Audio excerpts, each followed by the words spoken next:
Today we're going to be starting a series where we're going to build up a Create mod farming empire. Utilizing many Create add-ons, we'll be able to sell our products for mega profits. The only challenge is that we only have one life in which to achieve our goals. One wrong move around some crushing wheels could bring our world to an end.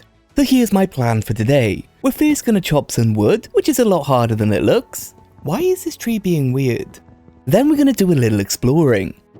Yes, this is exactly what we wanted to see. Oh, look at that. We've got a buried treasure map already. Is it local? It is. Oh, yes, that is wonderful. Ooh, a raft. Okay, let's go take a look at that loot. Iron armor already. Look at our happy whale guy. Raccoons! Yay. Ooh, shipwreck. That's it. Jackpot. Oh, no. Okay, that was a little careless. This is my first time doing a one life series. I'm kinda glad it happened now instead of later. So in a brand new world, we're gonna chop down some wood, which is a lot harder than it looks. Then we're gonna do a little bit of exploring. Wow, that is a bad idea. This is an incredible amount of loot before we've even made our very first pickaxe. I am in the wrong climate for what I'm after. So off I went, into the unknown, looking for a place to set up a small base of operations. Now I didn't know this at the time, but I was just introduced to what would eventually kill me. Engorgement. It happens when you overeat a certain food type like bread. For the most part, it just makes you slow and lethargic, but you wanna know what else it does? It makes you swim very weird. Check out what happens here. Ooh, a sunken ship. Yes please. Why can't I swim? Why can't I swim? Get to the door. Get to the door. Get to the door. No. Let me in. I'm in. Get to the door. No. Oh no. This is not a friendly mod pack. That was so much time. Okay, I have a good feeling about this world. This is attempt number 6 if you're curious. I've spent more time doing intros than actually making content, but I'm hopeful. So I know you know the plan, so let's speed through this now. Getting wood is harder than it looks, then it's time for some exploring, and after travelling for thousands of blocks, we finally found somewhere where I'm thinking that we can probably call home. So that means clearing away a bunch of trees, and terraforming the area so we can set up some farmland. So we go from an area that looks like this, and we end up with something that looks a little bit like this. We've got a small plot of farmland to keep us fed while we're getting settled in this world, and we've got a nicely decorated waystone. We also have this hole in the wall that I was considering setting up a base in, but realised it's likely unnecessary since if we can find ourselves 2 diamonds, we can make ourselves a mega torch that will make our immediate area completely unspawnable for mobs. 64 blocks in each direction. But it's at that time in the playthrough where we must penetrate the earth in search of diamonds, iron and a ton of andesite. I'm going to focus mainly on iron and andesite first, since mining deep slate with a stone pickaxe is a cruel punishment. So off I went deep into the core of the planet in search of many mineral deposits. We have success, my friends! We have got a couple of diamonds and a decent amount of iron. Where's the camera? There it is. We've got a decent amount of iron and a couple of diamonds. Now things may look slightly different here, and that's because if we have a look at andesite, if we hover over it, it says you can craft more of this block with miles tickets in a crafting table. So if we check the recipe, we can see that 1 andesite and 1 miles ticket, 32 andesite. That is an incredible trade. Now for these miles tickets, that is the goal of this mod pack. We are going to need a lot of these. That is why we are going to set up a bunch of automation. And we're quite literally going to cheese it because, well, 1 milk bottle will make 4 cheese slices, and a milk bottle that could be made from 1 milk bucket. That's an incredible ratio, and you get the glass bottles back, which is fantastic. But what are we going to do with this cheese? Well, that's where the waystone comes in handy. We got one for the mines, but we've also got this one here, and this villager is a customer. This customer is going to buy 6 cheese for 1 miles ticket. Absolutely fantastic. We're up to 14 already, and he needs to reset his trades. And after a little bit of convincing, they have reset their trades and we are ready to sell again. 22 miles tickets from very little work. Very nice indeed. So let's take some of our andesite and we can go ahead and duplicate all of that, and we have already set ready for create, and that is what we're going to do next. we need to set up some basic create stuff in order to actually progress and unlock a couple of things. So we've got our andesite alloy that's going to allow us to make a bunch of shafts. That means we can make some cogwheels and some large cogwheels. We can make some andesite casings, mechanical press, bonk. Now our wood situation isn't great at the moment, we are kind of lacking in the logs, but I might make myself a diamond axe and just go absolutely crazy because we have got a lot of dark oak up there, and you know, I could do with that not being there because of the spooky boys, but I just remembered why we wanted diamonds. We can craft ourselves a mega torch if we place that down, say, in the center. We are now protecting 64 blocks that way, that way, that way, and that way in a nice big square. Nothing can spawn. And I think it's also up and down as well, so we've got that going for us. I feel safer already. Now you may be curious why I'm eating so many vegetables, and that's because I have spent a lot of time looking at this screen. When it comes to veggies, there is no negative debuff if you eat too many. There is for all of the other food types, and there's also some down on the left side as well. It means that if we actually run out of protein, we are going to get a negative debuff. Then if we can get all of our sliders between these two green bars here, we will get a nice positive buff, which is always good to have. So we're going to need to set up some automation for all of these food groups. And if we throw all of those things together, we get ourselves a very basic processing system like this behind me. But now that we've got some basic processing up and running, it's time for me to do a massive resource grind. We need to get a bunch of wood so we can turn some to charcoal, we can turn the rest into power related things, and we need to get set up for automating cheese. So I will see you when I have got the materials ready for us to build this thing. So as some of you may have noticed, I've been experiencing some technical difficulties when recording this mod pack. So I've removed a couple of mods and hopefully things now will run a little bit smoother. Some good news though, I made a friend!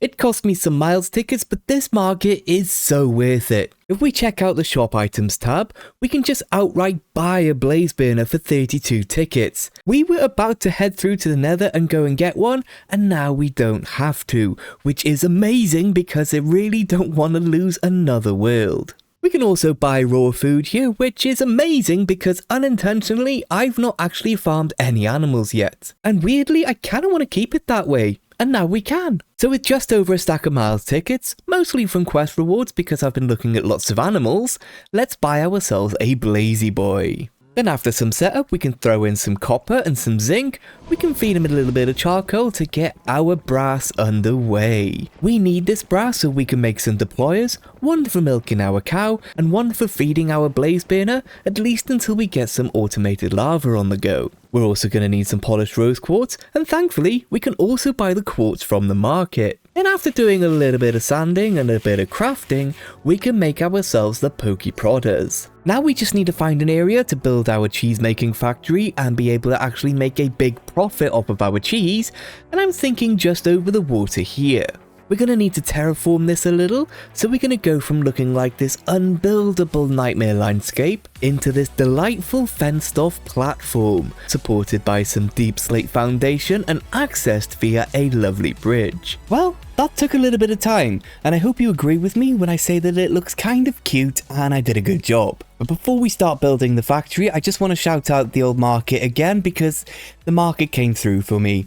You see, there's an option to buy enchanted books, so we now have an efficiency 5, unbreaking 3, fortune 3, diamond pickaxe. It's 32 tickets per book, so it was a little bit of cheese selling that needed to be done in order to buy them, but it was absolutely worth it. And soon we're going to have more cheese than we know what to do with. So that is what we're going to be setting up over here. Let's get building. So the way that we're going to automate this is we're going to have our cow sitting on a seat. Facing into that seat, we need a deployer 1 block away. So you are going to have an empty bucket. The cow is going to sit right here. So on one side of our deployer, we're going to place down a belt. That's going to move our milk bucket into an item drain. And then we're going to have a final belt coming back around into our deployer. Now on the intake side, we're going to place down an andesite funnel. However, we will need to place down a brass funnel once I've made one on here to say that you're only pulling out the full milk buckets. On our item drain, we're going to place down a couple of fluid pipes. On the pipe, we need to place down a mechanical pump. That is going to feed into a spout, which is going to be placed directly above a depot. So we've got a line over here that's going to be our empty bottles going back into our depot. So that means we're going to need another one over here that's pulling out the milk bottles. Then at the end of this belt, we need to have that go into a basin that is placed above a blaze burner. This blaze burner needs to be fed with some charcoal, which we're going to do manually for now by just placing down a deployer, and we can have a hopper on the top that is going to feed in all of our charcoal. However, to stop wasting any of our charcoal, we're going to take a comparator output from our blaze burner, and that's just going to go facing into our deployer, so when this guy is lit, this is not going to move. So of course, above our basin, we are going to need to place down a mechanical mixer. And now we just need somewhere for our cheese to go, so we're going to place another belt down over here. This is going to be where our cheese goes, and then over this side, our empty bottles are going to get spat out of here once we get another brass funnel, and that's going to go straight back into our depot to be refilled again. But then all of our cheese is just going to go into a storage drawer, which is a fantastic add-on for the Create mod. Storage drawers, kind of awesome. So I've gone ahead and made up some brass funnels, so over here we are going to have an output, and you, my friend, you can only pull out the full milk buckets. Then over on our depot, we need to set a filter, say only pull out the milk bottles. And then on the back of our basin, we need to set a filter to say pull out all of the empty glass bottles. I think that should be everything, so all that's left to do now is kind of power this. So let me get that done real quick. And there we go, we have brought the machine to life. Now all I've done is hidden some water wheels in the mountainside over there, and then we can come back and just patch this hole in. You'll never know it was there. So all we need to do now is grab one of our cows, thank you for volunteering, and we need to put you in your seat and just see what happens. See if the machine starts spitting out cheese like there's no tomorrow. So here we go, you go on here please. There we go, so you go up here, climb up. No, climb up, up. Hang on a minute. We've got the carry-on mod. We should just be able to do that. Yeah, we can. Okay, so the bucket goes around. Tumble draining. The cow gets off their seat. No, you don't. You go on your... No, what are you doing? On your seat. What's going on? Hang on a minute. It's got to be something to do with the carry-on mod. Okay, so if I put you there and then lead you across... Come on, cow. On your seat, please. Well, nothing I tried actually worked, so we've gone ahead the old-fashioned way and we've just boxed our cow in. Now, all we should need to do is give a little power to our pump over here, make sure we're facing the right way. We should start seeing this milk leaving our container down here. It is. Into here. That milk should then get turned into a milk bottle. Sploosh. That should then get turned into... I did go ahead and set a filter for cheese over here, but we have got automated cheese, provided we give enough charcoal over to our blaze burner. However, we haven't really used that much of it so far, so yeah, we're looking good on the charcoal front, and it is so easy to get more. So now that we've got our cheese up and automated, what we need next is a bunch of customers. That's where the villager spawn eggs are going to come in handy, which we can buy from the overpowered market. But for that, we are going to need some tickets, so I'm going to wait for this machine to generate, sell it to the villagers that we've got at the village that we found. But then in the wall behind me then, we're going to set up a very basic trading system where we can use a trading post to very quickly sell all of our cheese to all of our villagers. Okay, so the plan is going to be simple. We are going to have a little trading hole right here. This is where our villager is going to live. His workstation is going to be a dining table, and provided things don't go wrong here, we should just be able to put you in there and you become a customer. Lovely. Then all we need to do is grab some cheese. If we grab a little bit of cheese over here, we're up to 216. Finally got around to making a draw key and a quantify key, and we can click this button here or press C on the keyboard, and we are going to cycle through its trades. There it is, we've got cheese, so we can lock in that trade. That is villager number 1 done. Now we're going to move over to the next villager, so we're going to go ahead, we're going to place down another dining table. I haven't tried putting these so close together, I don't know if this will work, but we should be able to do exactly the same again. And cycle through until we get a piece of cheese. That's the next one done. That's villager number 3. And that is villager number 4. And then we're going to make our life so much easier by using a trading post. What this is going to do is going to find all of the local villagers nearby. And in here then we can do every single trade for every single villager. Now, I'm not exactly sure what all of this other stuff is. Like who's... What? Oh, of course. I remember. I worked that out now. There's a wandering trader down there. That's who it's picking up. But what we should be able to do now is throw some cheese in, select our cheese villager, you, And I'm hoping, yes, we can just make infinite trades. That's 1, that's 2 villagers, that's 3, and I don't think I'm going to have enough cheese, or we are just going to have enough. Wonderful, we've just got well over a stack of miles tickets. So there you have it, we've got a way to generate a large quantity of miles tickets for absolutely no effort at all. We need some simple infrastructure. We're going to start with these sugar nutrients, and then we're going to be setting up a tunnel ball, and that's just to start with. But first, let's clear up some space so we can set up a home for some bees. We're going to go from this boring unusable area to this lovely expanded walkway. I've followed the curves of the terrain and repeated the deep slate supports to really open up this space. Let me show you around. This is our bee house. Inside we've got some minimal decorations, mostly because I don't want the bees to dip out and get stuck, but I really want to show off this shelf. It's strange to be excited by a shelf, but this one allows us to put any item on it wherever we want. It's a small level of detail, but I absolutely love this shelf. We've got 5 beehives, all of these connected underneath with Create that's going to pull out the honey and send it over to our new dispenser system. So whenever we're low on sugar, we can come and grab a honey bottle and have a good old treat. The best part is that we can drink honey even when we're full. So yet again, we've cheesed the Modpack and we can preload up on sugars. Yum! So now that we've got food under control, at least for now, it's time to start looking into permanent automation. There's a ton of machines that we can build, we just need the resources to do so. First things first, we need a ton of quartz and some glowstone. So as much as I hate to say this, we need to go deeper. And in preparation, I've used the market to get some books and make up some enchanted diamond armor. So with no more procrastination left to do, let's put on a brave face and we need to head through to the Nether. You will not believe what was waiting for me on the other side. As the world generated around me, and as I got my bearings, I noticed a familiar but terrifying sight. Our portal had generated right inside of a nether fortress. It's as if the game is still actively trying to kill us. Quickly grabbing the exposed glowstone, panic had started to set in. I scrambled the backpack for anything I can use to block off the path, and then a moment of stupidity. Attempting to kill a blaze, I failed to notice the wither skeleton that was hiding inside of it. I was withered. This could be the end of the world and the end of the series. We got lucky. So dang lucky. After that fright, I ventured no deeper into the fortress, instead tunneling out of the side of the fortress in search of quartz. A little while later, stumbling upon a crack in the endless basalt and netherrack, some exposed quartz was ours. Victory. Now to just get home in one piece. That could have ended so differently. Back in the safety net of our megatorch, it's time to get serious about crafting.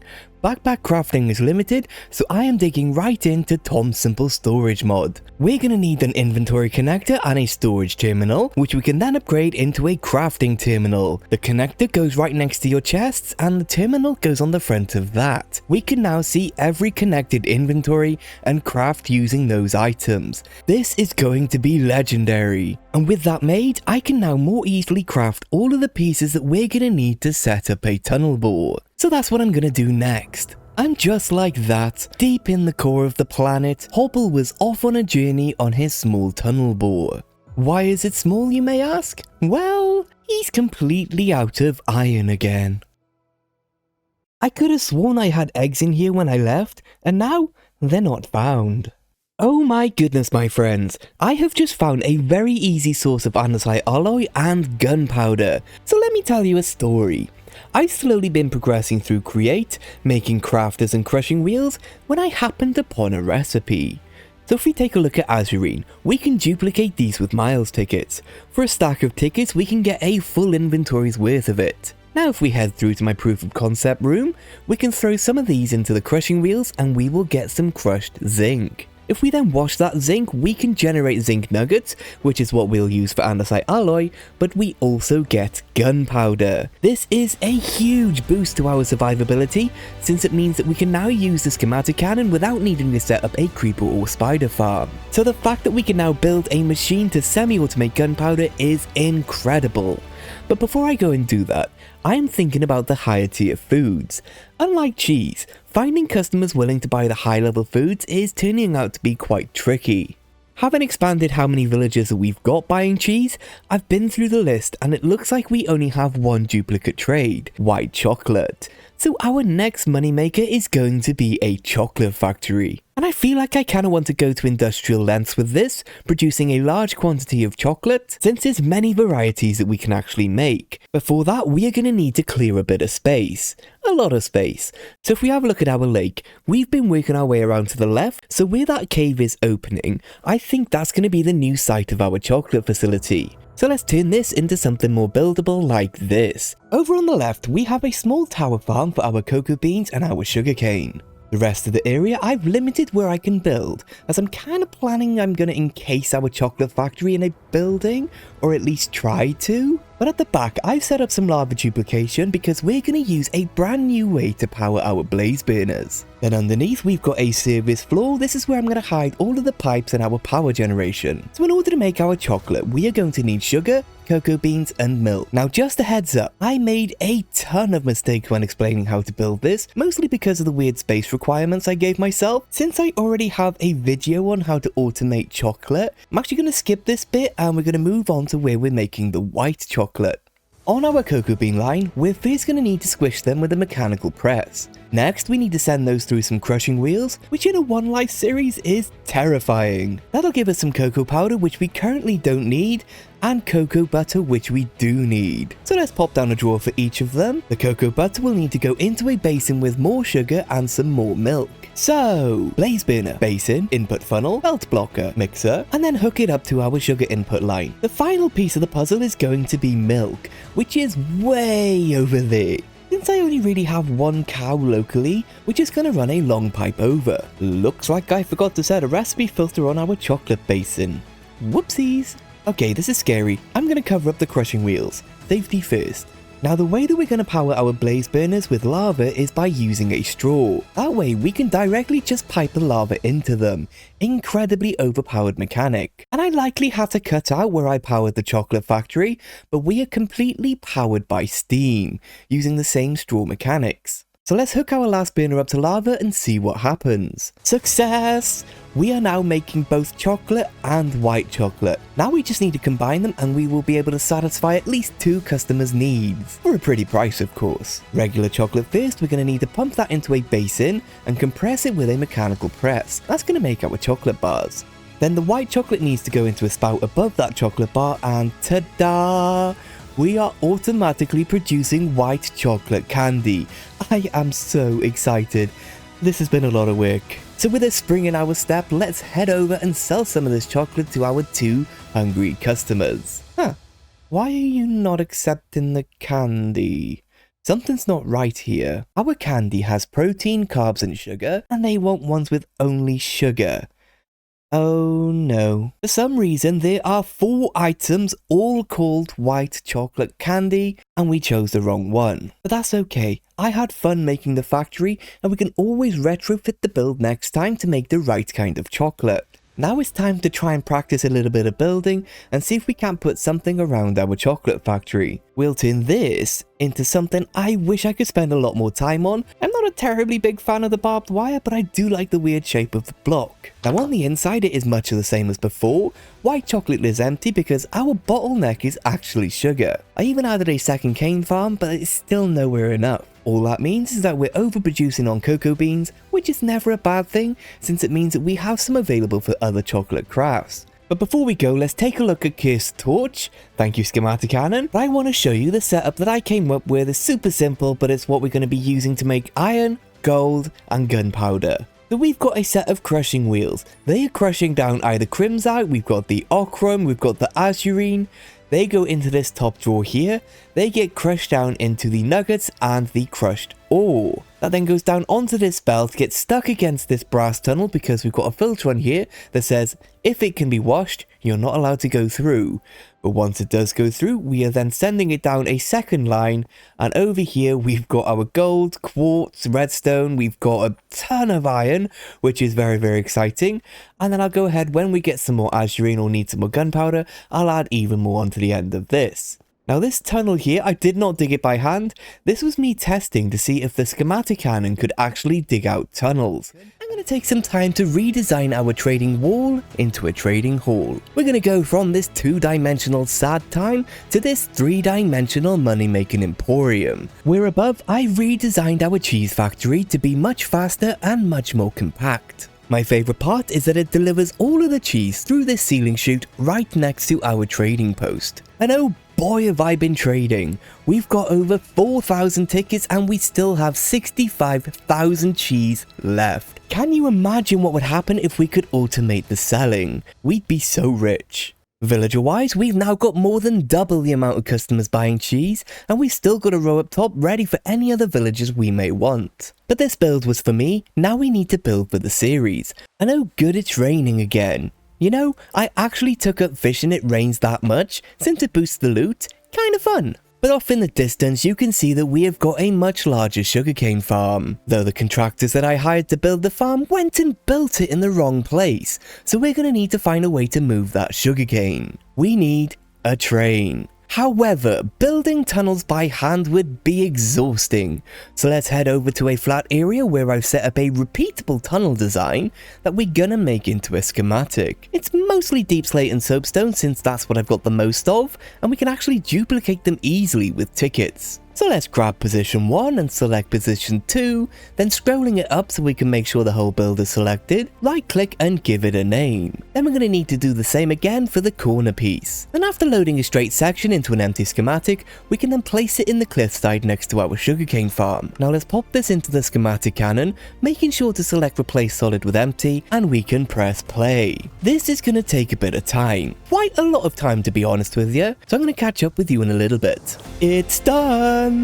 We have a deluxe train tunnel running all the way to the factory, and I'm standing here on top of our cane train. In the past, I've taught you how to automate trains, so be sure to check out that dedicated video if you're curious. So let's hop in and give this train a little test run. Choo choo!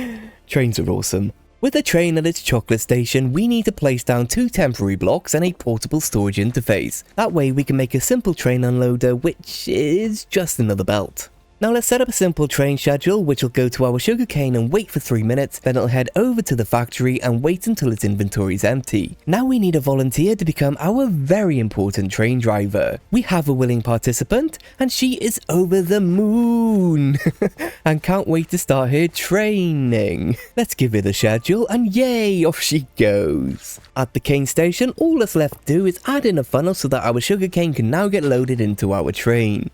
Nice! Here it comes! What I want to see is a train to reach the station for all of the cane to get unloaded into our factory, which it does. Very nice! Now all that's left to do is get a new supply of cocoa beans and we can finally start today's episode.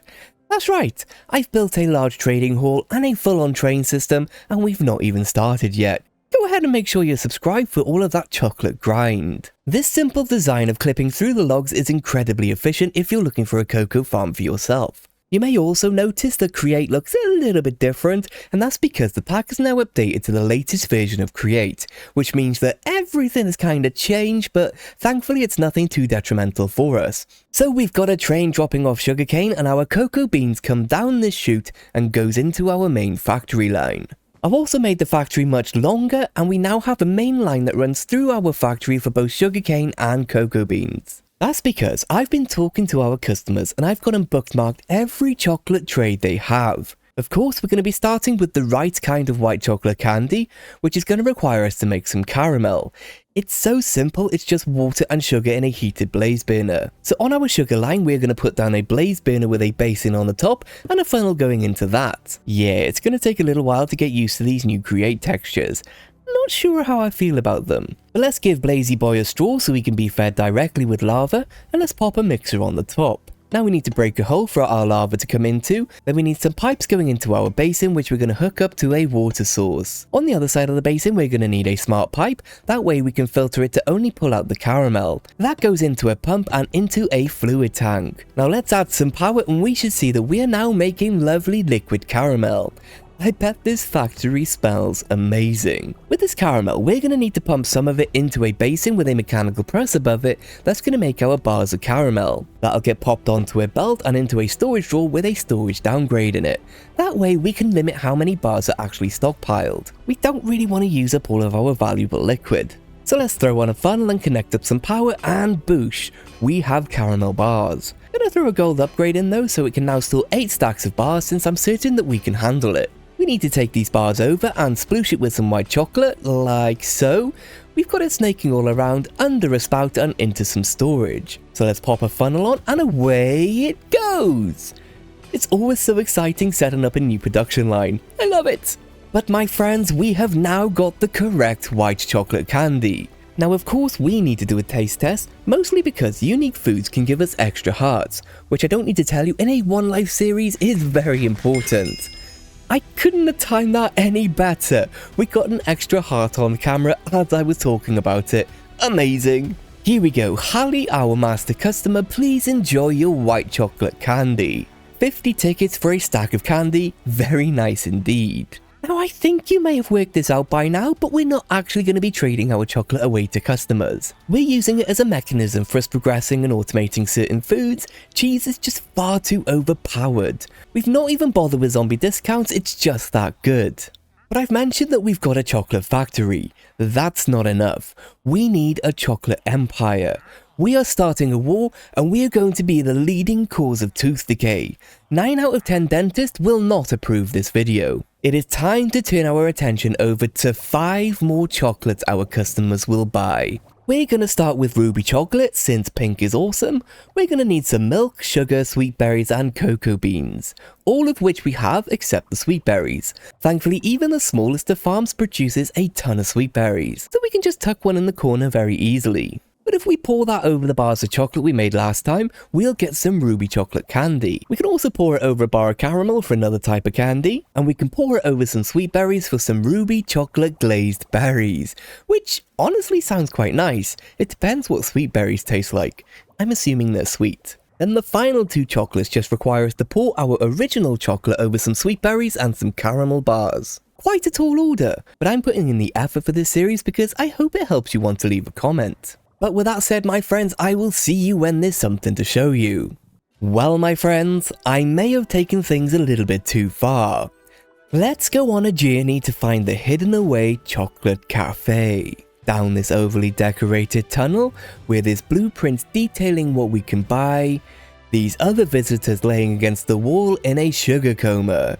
Through the doors, we can now indulge ourselves in some of life's most delicious chocolates. We can take a seat and try out some free samples, and we get to choose from all of these chocolates. I may have overdone it. We've got 8 chocolates to choose from when I was only planning on doing 5. Turns out, once you have all of the liquids, it's really easy to combine them in different orders to make different treats. In the depths of the earth, where darkness reigns supreme, the foundry's flames awaken with a flickering glow. Our time in this world is slipping away. If left unattended, this inferno threatens to extinguish all life on this world. Begin. But before we get to that, let's take it back a bit to where things were much simpler. We need to fix our storage. Currently, we need to be within 64 blocks of our system for us to even access it. But it doesn't need to be so limited. So today's mission is not for the faint of heart. Our task, as dire as it sounds, is to summon up a wither and cleave another star from its cold, disapproving hands. And since I am not feeling that brave, we are gonna do it in a tunnel. Hopefully we can defeat it before it reaches the end of the tunnel and is free in our world. That would be mega bad. We just need to pop this skull on here, and please, don't kill me. I have plans.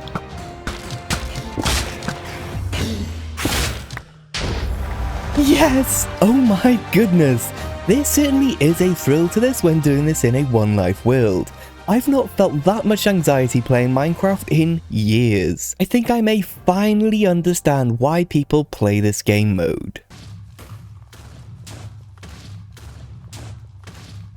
Let's craft ourselves a beacon which is going to take Tom's storage to an overpowered level. And if we head up the hill, I've used the schematic cannon to clear out a nice chunk-sized area for our storage system. If we load up the chunk boundaries, there's a very important reason to have it this size, which I'm going to get into later. And then down this ladder, this is where we're going to hide everything away. We're going to start at the bottom and we're setting up a level 4 beacon, like so. Now building one block away from the wall to allow for cabling later, we need to set up a ton of storage drawers. That way, we can move all of these items and chests over there. This is going to take a little bit of time. I'll see you soon, my friends. Find this world's defender and send in the first attack. Well, that took some time, but we are now finally fully moved into our chunk. Down the ladder, you'll see all of our drawers and our chests. Our storage interface is connected to our chest, and we've got our inventory connector connected to the bottom of our drawer controller. And yeah, this is cursed, right? This mod is weird, and it adds a vertical double chest.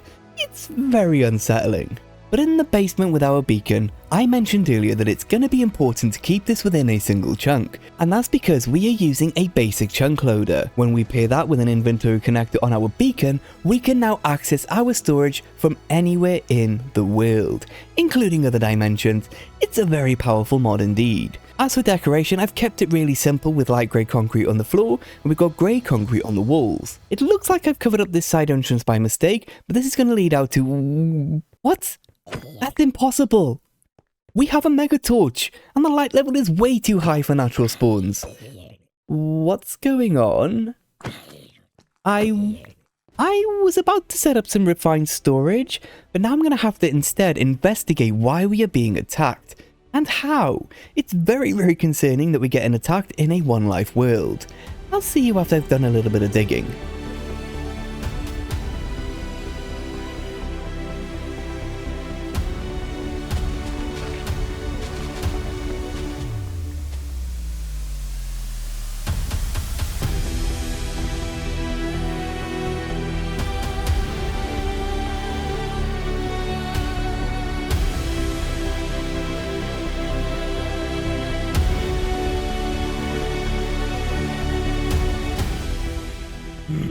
Enable the teleporters. So, I found this hole in the ground, and it seems super ominous. Before we head down and check it out, I feel like it'd be a good idea to head back through to the nether and get ourselves some netherite. Then, once we've harnessed the might of netherite armor, we'll be ready to embark on the perilous descent.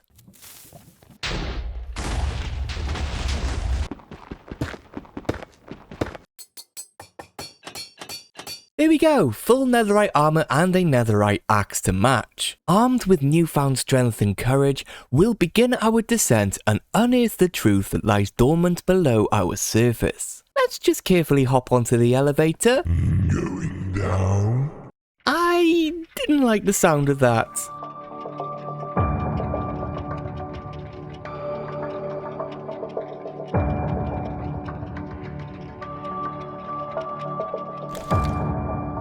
This can't be. I've heard whispers of this place, but it's not supposed to exist anymore. This, my friends, is the Foundry. Why is it that this humble chocolatier's journey has led him to this destitute place?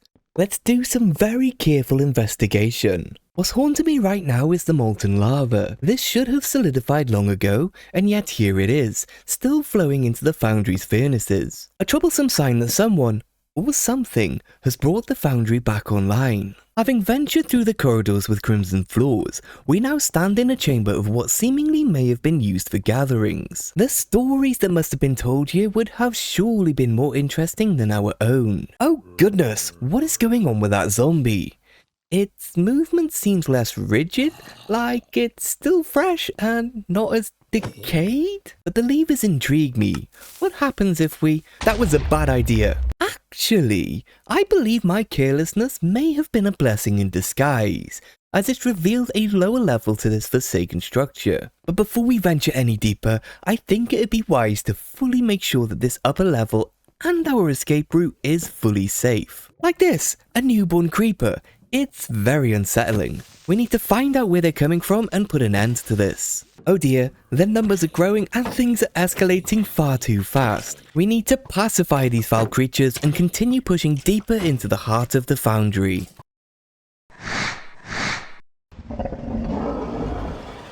Whoa, buddy, what are you? You're incredibly hostile, and I'm starting to feel a little bit anxious. Oh, it hits hard.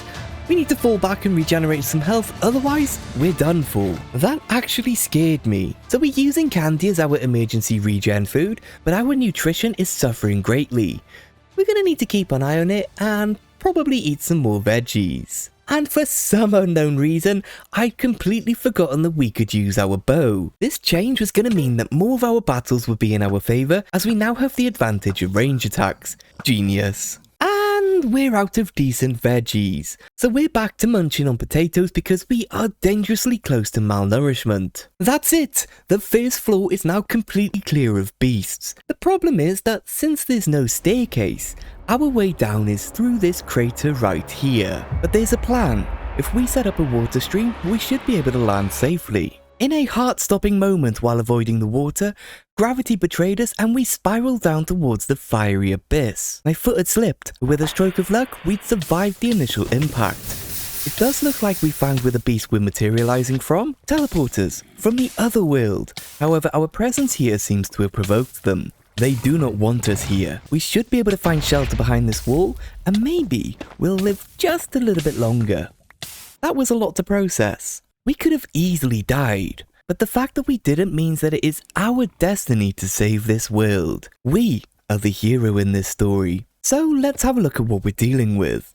We should be able to peek out with our bow and clear out some of the locals. But it seems that after the words had barely left my tongue, they sent over the largest cube of pure magma I had ever seen. It could barely hold its own shape as it lunged towards us. And much like the dreaded Hydra, as you vanquish one foe, two more emerge from its molten corpse. Formidable beasts they may be, they are no match for our bow and arrow. We are their bearers of bad news. Now let's make a daring sprint for the teleporters, where its destruction is key to severing the bond between worlds so that their presence can no longer haunt us. But as one foe is vanquished, another takes its place. Some fiery blaze have joined their ranks, their fireballs igniting the world around us. And around the corner, another magma cube is waiting to impatiently destroy us. Again, the bow is going to come in clutch, and they will suffer the same fate as their kin. With another teleporter destroyed, we are one step closer to victory, and we can go back to making chocolate. Though while clearing up the remaining cubes, we disturb the Forge Sentry whose main intention is to put an end to our existence. We can make a tactical retreat and use the flow of the water to aid in keeping him away. We need to be a little bit more alert as he hits very hard.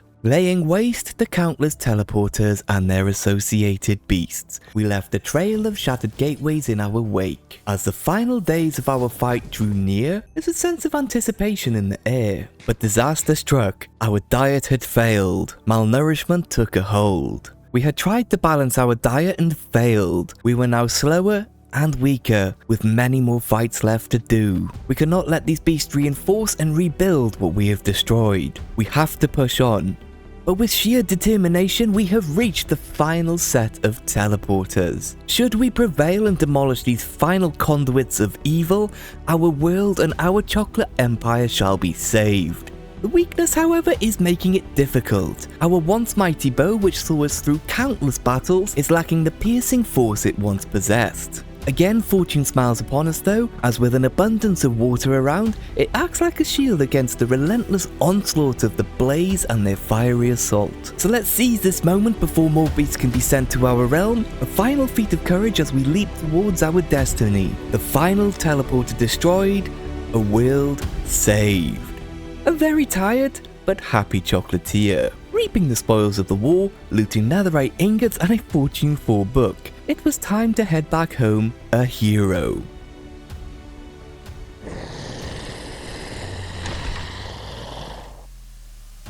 While clearing up some lingering mobs on the way out, an unexpected onslaught of reinforcements has caught me off guard. And in my haste to stash away as much loot as possible, I had stored away my arrows and the quiver was empty. Our trusty shield and axe is all we had left to defend ourselves with.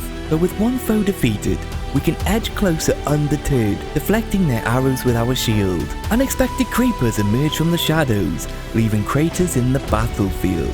Their barrage of arrows had chipped away at our shield, and it fractures under the strain. We need to escape and regenerate. Water, please save us.